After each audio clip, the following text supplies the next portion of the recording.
How to DM someone on Twitter. So in this video, I'll show you step by step on how to send direct message or how to DM someone in Twitter. After you open up your Twitter X like this now, you can do that on your Android device or iOS device. After you open the Twitter X, so now I'll just go ahead and find someone that I want to DM him or send him a direct message. So let's say I'll just scroll all the way to down. I'll just find, let's say I want to send a direct message as you can see now to this person. So tap on the person profile.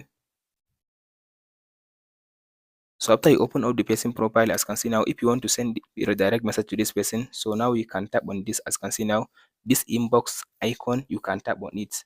This one, this inbox icon, tap on it.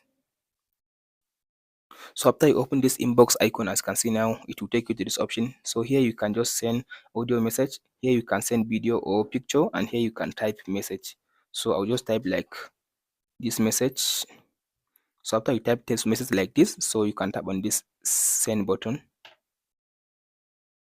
So as you can see now here it says sent. So now I send message to this person. If you want to see the message that you sent, or if you want to see the reply of this person, all you have to do now, you can just go back. So as you can see now, go back again. So let's say you open your Twitter X like this. To find the message that you sent, you can tap on this.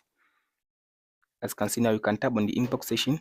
So after you tap on this inbox section, here you can be able to see all the people that you just messaged them. So here is the person that I just messaged him. So as you can see now, here is the person. That's it guys on how to send direct message to someone on Twitter X. Don't forget to like, subscribe and share. Thank you for watching guys.